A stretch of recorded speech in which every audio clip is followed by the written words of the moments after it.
శ్రీలత గారు చెప్పండి లగ్నం గురించి. లగ్నం గురించి అయితే హైట్, వెయిట్, కలర్, మనిషి స్వభావం, మనిషి యొక్క రూపం, స్వరూపం, ఉమ్, ఆ, ఇంకా ఆయన క్యారెక్టర్ ఉమ్, క్యారెక్టర్ గురించి, కెపాసిటీ, ఉమ్, ఎంతవరకు పని చేయగలరో, పని ఓకే. మీద పట్టుదల, ఓకే. Good good. కలర్ గురించి. కలర్ గురించి చెప్పాను, ఉమ్, స్వరూపం. ఇంకా పాజిటివ్ చెప్పాను. నెగిటివ్ ఏమైనా ఉంటే కనుక అందులో నెగిటివ్ తీసుకోవాలంటే రూపం సరిగ్గా లేకపోవడం.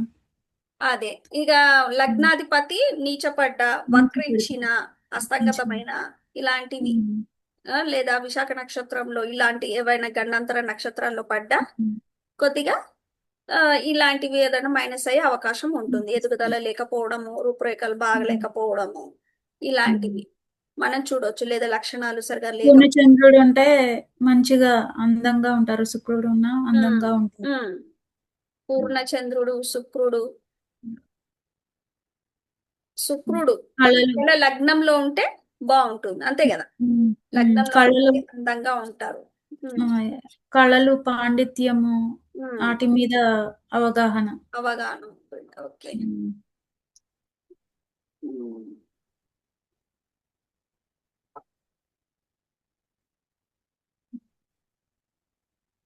ఈ ధనుర్లు. ఓకే.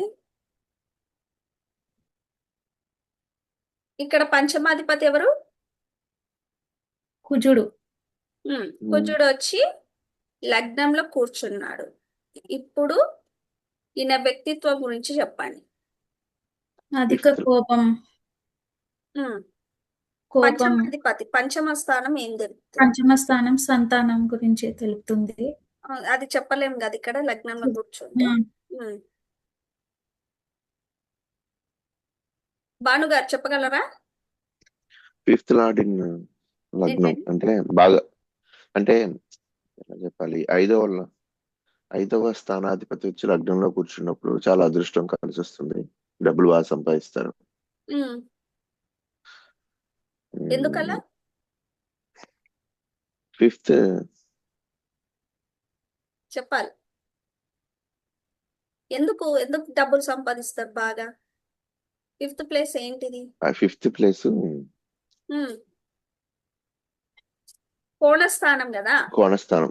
159 కోణస్థానాలు. 159 కోణస్థానము. కోణస్థానాలు ఎవరొచ్చి ఎక్కడ లగ్నంలో ఉన్నా మంచిది. ఉమ్, సో కోణాధిపతి వచ్చి ఫిఫ్త్ ప్లేస్ లగ్నంలో కూర్చుంటే ఇంకా లక్షణాలు ఏంటిది ఉమ్. అంటే లక్షణాలు ఎలా చెప్తారు ఎదుటి మనిషికి? కుజుడు వచ్చి కూర్చున్నాడు ఇలా అంటే ఎలా ఉంటాడు మామూలుగా? కోపం అనే కాదు కానీ దుందుడుకు స్వభావం ఉంటుంది. ఉమ్, వర్క్ లో కూడా ఉమ్. అది స్వభావం. అది గ్రహ కారకత్వం చెప్తున్నారు. మీరు భావాన్ని వెతుక్కోవాలి ఇక్కడ. పంచమాధిపతి వచ్చి కూర్చున్నాడు లగ్నంలో. పంచమాధిపతి లగ్నంలో. ఆ. సో మీరు ఎలా చెప్తారంటే పంచమాధిపతి వచ్చి కూర్చున్నాడు. మనం ఇందాక పంచమం అంటే ఏంది? ఎంటర్టైన్మెంట్ అనుకున్నాం. ఎంటర్టైన్మెంట్ సరదాగా అవును. మాట్లాడతారు. బాగా మాట్లాడతారు. క్రియేటివిటీ కూడా చెప్తది కదా. అవును. పంచమ స్థానం క్రియేటివిటీ. సో డ్రాయింగ్ ఉండొచ్చు, క్రియేటివ్ నేచర్ ఉంటుంది. ఏదైనా ఆ మెహందీ వేయడము, డ్రాయింగ్ వేయడము, లేదా ఆర్ట్ ఆర్ట్ ఏదైనా ఆర్ట్. కళాకారులు అవ్వడము, అంతే కదా. అవును. ఆ ఈ విధంగా అన్నమాట. సో సరదాగా ఉంటారు, ఉమ్, కళల మీద ఆసక్తి ఉంటుంది. ఆ ఇలాంటివి అనేది ఇంకా ప్రేమగా ఉంటారు. ప్రేమ ప్రేమగా స్థానం ఉంటారు. ఇది. ఉమ్, సో ఎదుటి వాళ్ళతోని కొద్దిగా ప్రేమగా ఉంటారు. ఆలోచన ఆలోచన విధానం కదా. ఆ ఫిఫ్త్ ఉమ్, ప్లేస్. ఆలోచనలు బాగుంటాయి, చాలా బాగా ఆలోచిస్తారు. ఇలాంటివన్నీ మనం చూసుకోవచ్చు ఇక్కడ. ఈ విధంగా అంతే. అక్కడ భావం అవును. పంచమ భావం వచ్చేసి లగ్నంలో కూర్చుంటే ఆయన లగ్నంలో. వ్యక్తిత్వము, లక్షణము ఎలా ఉంది అనేది అది ఇక్కడ అప్లై చేయడమే. ఓకేనా? అవును. 159 లో ఎవరున్నా లగ్నంలో చాలా బాగుంటుంది. ఉమ్. వీళ్ళొచ్చి ఇప్పుడు భాగ్యాధిపతి వచ్చి కూర్చున్నాడు. ఉమ్, ఏమవుతుంది? భాగ్యాధిపతి ఎవరు శ్రీలత గారు? విద్యలు, ఉన్నత విద్యలు, హైయర్ ఎడ్యుకేషన్ అది చేస్తారు కాదు. కదా. ఫస్ట్ ఇక్కడ 7, 8, 9 భాగ్యాధిపతి ఎవరు ఇక్కడ? ఓకే, భాగ్యాధిపతి రవి. ఉమ్. రవి రవి వచ్చి లగ్నంలో కూర్చున్నాడు. రవి లగ్నంలో కూర్చుంటాడు. ఓకే, రాజ్యాధిపతి అధికారం హ్మ్, అన్ని చెప్పండి. హోదా గవర్నమెంట్ హోదా జాబ్స్ గవర్నమెంట్ రావచ్చు, గవర్నమెంట్ లో వర్క్ చేయొచ్చు. సో ఉమ్, ఓకే, మంచి కొన్ని కారక గ్రహం కారకత్వాలు కూడా అప్లై చేయొచ్చు, ఉమ్, భావాధిపతి కూడా అప్లై చేయొచ్చు. ఓకే, గ్రహం ఉంది ఉమ్, కాబట్టి ఇది పితృగ్రహం కదా, అవును, పితృగ్రహం తండ్రి అలాగే సపోర్ట్. భాగ్యస్థానం పితృస్థానం. సో పితృస్థానం. తండ్రికి సంబంధించిన లక్షణాలు, ఆయనకున్న ఆ, అలవాట్లు, ఆలోచనలు ఇలాంటివి, ఆయన సహకారము ఇలాంటివి, ఆయన పోలికలు, అంతే కదా, ఆయన అవును. పోలికలు కూడా ఉండొచ్చు. ఒకవేళ ఈయన నీచం పొందాడు, ఈయననే ఇక్కడ నీచం పొందాడు అనుకుందాం. నీచం పొందాడు, నీచం పొందితే ఏమవుతుంది? హెల్త్ బాగోదు అసలు, తండ్రికి హెల్త్ బాగుంటది, తండ్రికి భాగ్యాధిపతి హెల్త్. ఆ తండ్రికి దూరం అవ్వడం, తండ్రికి హెల్త్ బాగాలేకపోవడం, తండ్రి సహకారం లేకపోవడం ఇలాంటివి. అలాగే హైయర్ ఎడ్యుకేషన్ లోపించడము, అంతే కదా. సో అలాంటివి అనేది మనం చూసుకోవాలన్నమాట. సో లగ్నంలో ఉంటే ఇలా, లాభంలో ఉంది కానీ నీచంలో ఉంది, అంతే కదా. అవును, లాభంలో ఉంది కానీ లాభం నీచంలో ఉంది. నీచంలో ఉంది. సో ఇక్కడ కొంచెం అంటే 30% లాభం ఉన్న మిగతా 70% నీచాన్ని తీసుకోవచ్చు కదా మనం, ఆ విధంగా. సో ఈ విధంగా మనం ఇవన్నీ అప్లై చేయాలి. తర్వాత మెల్లమెల్లగా, అందుకని భావాలు బాగా నేర్చుకున్నారు అనుకోండి, ఇక్కడ మళ్ళీ ధన ధన స్థానం, సెకండ్ ధన హౌస్, యా. స్థానంలో ఉంటే ఎలా, తృతీయ స్థానంలో ఉంటే ఎలా, తృతీయ స్థానంలో చెప్పండి శ్రీలత గారు. తృతీయ ఎవరుంటే తృతీయ స్థానం తృతీయ సాటర్న్ కదా. స్థానం పరాక్రమ స్థానం.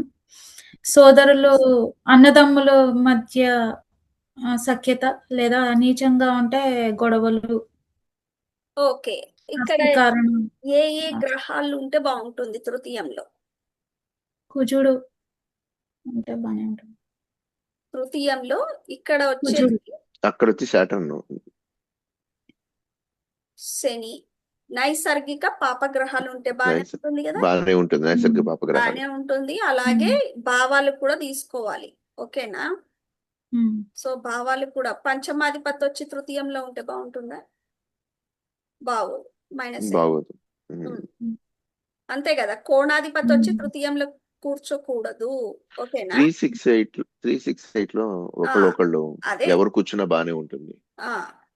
368 లో పాపగ్రహాలు కూర్చోవాలి, ఆ కూర్చోవాలి. లగ్నానికి పాపగ్రహాలు కూర్చోవాలి 368, కూర్చోవాలి.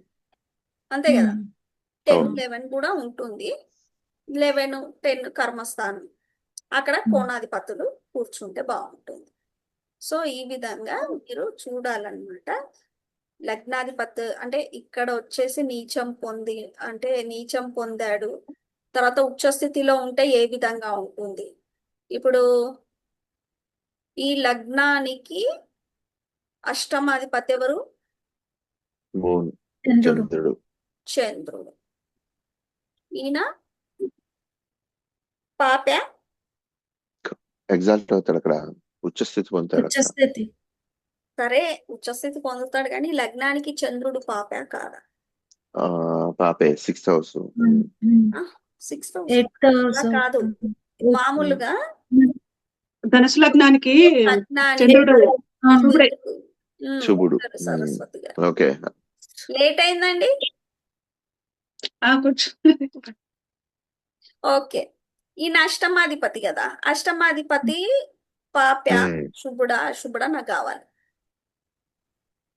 అష్టపాది అంటే వీళ్ళకు 9 కదా ఈ ధనుర్లగ్నాటి దిస్వభావ రాశికి 7 బాలకాధిపతి గారు, అష్టమాధిపతి బాలకాధిపతి గారు.